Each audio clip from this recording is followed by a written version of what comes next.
So now that is basically from the point of getting out here, getting on the horse, getting the horse's mind warmed up and ready.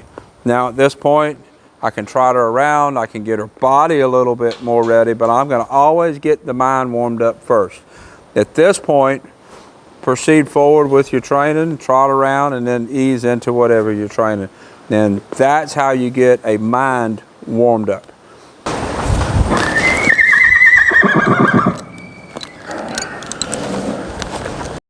If you live up north in one of the colder environments, we're in the south. Our winters are usually pretty mild, highs in the 70s, lows in the 40s. If you'd like to send your horse down so I can keep it conditioned over the winter so you'll be ready to show when it comes back in the spring, or if you have one you'd like to get started, it's a great time of the year to start them, and then in the springtime we'll send it back home and you'll be able to continue. Well, I didn't tell you to go that way.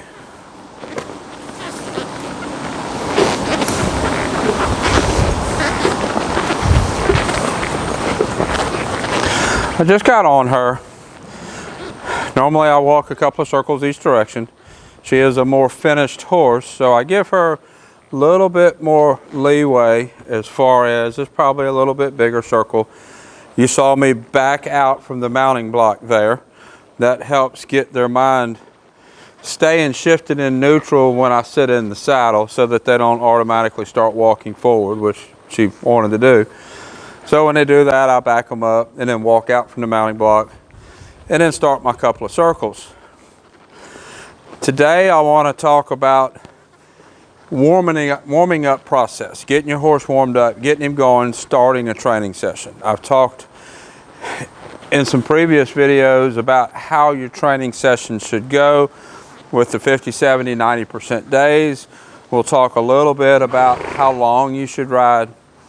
I've talked in the past about making the most efficiency from your ride. So as I'm walking her around, you saw when I got on her, I didn't really have her attention very good. So she was looking forward, she walked forward, we backed up. I would not do that with a green horse. I would not do that with a horse that doesn't have a good stop and back up, because if they're walking forward and I go to pull back and they don't have a good stop, then they're just going to poke their nose up in there and just push through the stop. In that case, I would go straight into my circles.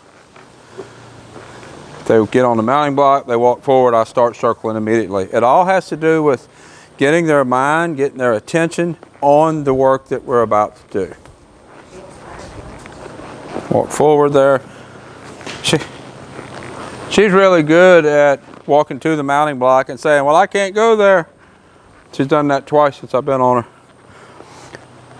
So her attention is not too bad. She's generally steering what I ask her to steer, but her ears are going forward. They're not really locking back on me. So what I'm going to start doing with her, it's going to vary depending on the horse. If it's a much greener horse, we're just going to stay walking in a circle like you've seen me do with I keep calling him Rusty. That's not the right name. Rocky, yeah, like I keep doing with Rocky. We keep going in circles until I have his attention, because he's a greener horse. She's not as green. I know she's not going to do anything bad, but I still need to get her attention on me. I'm going to do it a little bit different way.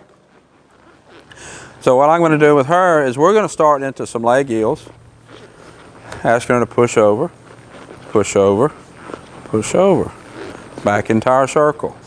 This is basically the first thing that every horse should know, in my opinion, after you get in the saddle, is to start with the leg heel. Left leg, left hand, push over, push over, push. I've got a video specifically about this. I'll see if I can find it and put a link. But what I'm doing is I'm giving her something to do, trying to give her something to focus on.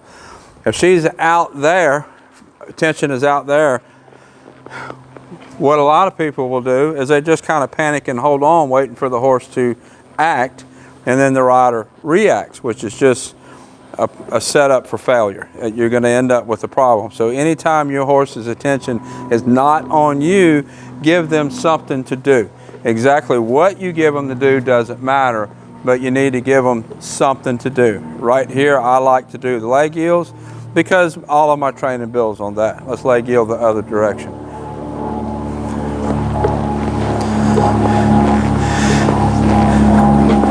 Much greener horse, I just pull the head to the side and ask him to go forward until the horse is like, okay, what do you want me to do?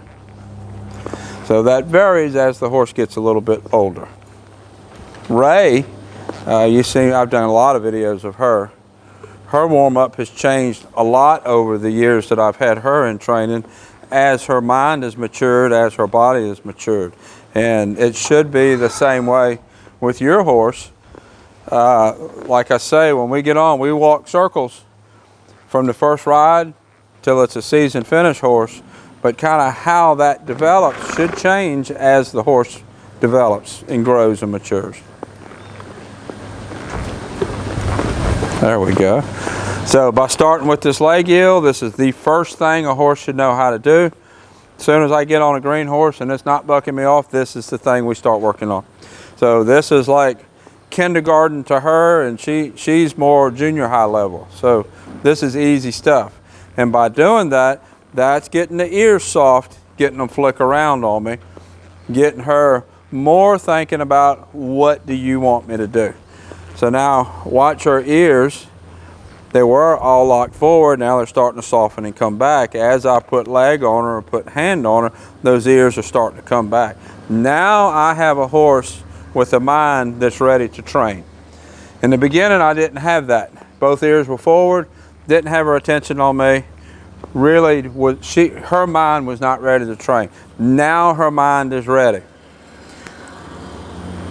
And your horse, you get to this point, this is when you go on and do whatever you're working on with your horse.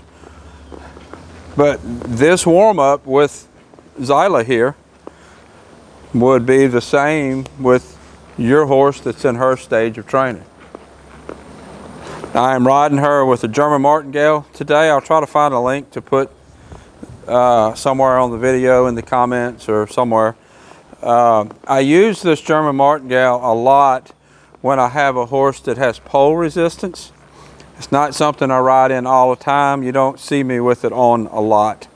But what this does, it works on resistance here in the pole. With Zyla and with some horses, as soon as you put any contact on them, their first reaction or their first action is to push up with their pole. And that's how she is, that's how Mac is. Bug a little bit, not as much, but certain horses, that's just where the resistance is. And the German Martingale is really good for working pole resistance. You don't see me use it a lot because I only use it for that one thing. I don't use it all the time, and when I'm not working on pole resistance, I don't ride in it. So if you have any questions about what I'm doing here, put it in the comments below and I'll see if I can answer your question. And if you're finding what I'm doing helpful, if you would click the like button, and that will help YouTube know to send the videos out to other people. If you have a friend that you think needs to watch this video, share it with them. Let them see what I'm doing and might help more people. I don't want to ride in it all the time and get the horse dependent on it.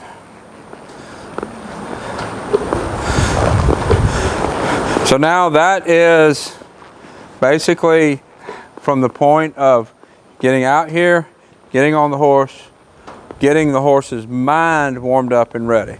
Now at this point, I can trot her around, I can get her body a little bit more ready, but I'm going to always get the mind warmed up first. At this point, proceed forward with your training, trot around, and then ease into whatever you're training. And that's how you get a mind warmed up. So this is Zyla. I'll put a link up here to her video playlist on YouTube. Until next time, thank you for watching.